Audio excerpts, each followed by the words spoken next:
creature with the spear was huge. There were many other similar creatures. They had ridden behind me on the backs of large animals. Each of them carried a collection of strange-looking weapons.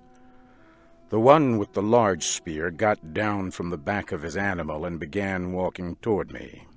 He was almost 5 meters tall and a dark green color. Huge teeth stuck out of his face, and his expression showed much hate and violence. I immediately knew I was facing a terrible warrior. He began moving quickly toward me with the spear. I was completely unarmed. I could not fight. My only chance was to escape. I used all my strength to jump away from him. I was able to jump almost 30 meters. The Green Martian stopped and watched my effort. I would learn later that the look on his face showed complete surprise. The creatures gathered and talked among themselves. While they talked, I thought about running away. However, I noticed several of them carried devices that looked very much like rifles. I could not run. Soon all but one of the creatures moved away. The one who had threatened me stayed. He slowly took off a metal band from his arm and held it out to me. He spoke in a strange language. Niktu maktuta sakota. Slowly he laid down his weapons. I thought this would have been a sign of peace anywhere on Earth. Why not Mars, too? I walked toward him, and, in a normal voice, announced my name, and said I had come in peace. I knew he did not understand, but like me, he took it to mean that I meant no harm. Slowly we came together. He gave me the large metal band that had been around his arm. He turned and made signs with his hands that I should follow him. Soon we arrived at the large animal he had been riding. He again made a sign with his hands that I should ride on the same animal behind him.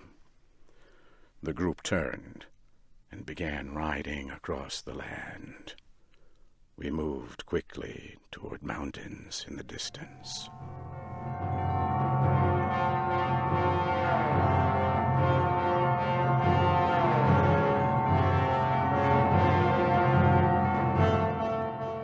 The large animals we rode moved quickly across the land. I could tell from the surrounding mountains that we were on the bottom of a long, dead sea. In time we came to a huge city.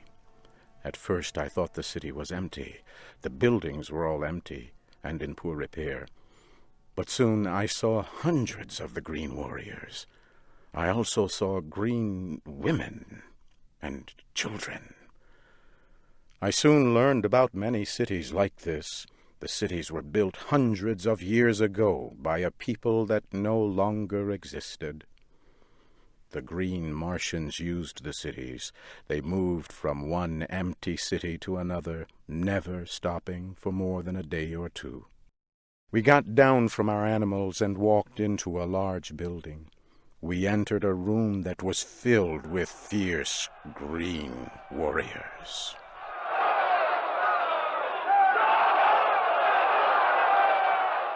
It was not difficult to tell that these were the leaders of the Green Martians. One of them took hold of my arm. He shook me and lifted me off the ground. He laughed when he did so. I was to learn that Green Martians only laugh at the pain or suffering of others. This huge warrior threw me to the ground and then took hold of my arm again to pick me up. I did the only thing I could do. I hit him with my closed fist as hard as I could. The green warrior fell to the floor and did not move. The others in the room grew silent. I had knocked down one of their warriors with only my hand. I moved away from him and prepared to defend myself as best I could, but they did not move. The green Martian that had captured me walked toward me. He said in a clear voice, "Tars Tarkas! Tars Tarkas!" As he spoke, he pointed to his own chest. He was telling me his name. I pointed to my chest and said, "My name, John Carter." He turned and said the word Sola. Immediately, a green Martian woman came close. He spoke to her. She led me to another building and into a large room. The room was filled with equipment carried by the green Martians. She prepared something for me to eat. I was very hungry. I pointed to her and said the word Sola. She pointed at me and said my name. It was a beginning. Sola was my guard. She also became my teacher. In time, she would become a close and valued friend. As I ate my meal, my lessons in the language of the green Martians continued. 2 days later, Tars Tarkas came to my room. He carried the weapons and the metal armbands the green warriors wear. He put them on the ground near my feet. Sola told him I now understood some of their language. He turned to me and spoke slowly. "The warrior you hit is dead. His weapons and the metal of his rank are yours, John Carter. He was a leader of one small group among our people. Because you have killed him, you now are a leader. You are still a captive and not free to leave. However, you will be treated with the respect you have earned. You are now a warrior among our people." Tars Tarkas turned and spoke softly. From beyond the door, a strange creature entered the room. It was bigger than a large dog and very ugly. It had rows of long teeth and 10 very short legs.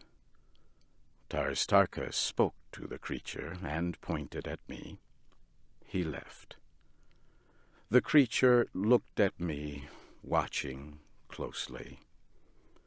Then Sola spoke about the creature. "His name is Wula. The men of our tribe use them in hunting and war. He has been told to guard and protect you. He has also been told to prevent your escape. There is no faster creature in our world, and in a fight they can kill very quickly. Do not try to escape, John Carter. Wula will tear you to small pieces." I continued to watch the creature named Wula. I had already seen how the green Martians treated other animals. They were very cruel. I thought, perhaps this beast can be taught to be my friend, much like a dog on earth. I walked close to the creature and began speaking in much the same way I would speak to a dog or other animal on earth. I sat down next to him while I talked softly. At first he seemed confused. I believe the creature Wula had never heard a kind word. In the next several days I gained the trust and friendship of Wula. In a few short days, Wula was my friend and fierce protector. He would remain my loyal friend as long as I was on Mars. Several days later, Sola came to me with a look of great concern. John Carter, come with me. A great battle is about to take place. An enemy is coming near this city. We must prepare to fight, and we must be ready to flee. Sola, what enemy is this? A race of red men who travel our world in flying machines. A great number of their machines have come over the far mountain. Take your weapons with you, and hurry. I collected my sword and a spear. I hurried out of the building and joined a group of warriors moving toward the end of the city. Far in the distance, I could see the airships. They were firing large guns at the Green Warriors. I heard huge explosions. The Green Warriors were firing back with their deadly rifles. The air was filled with the sound of violent battle.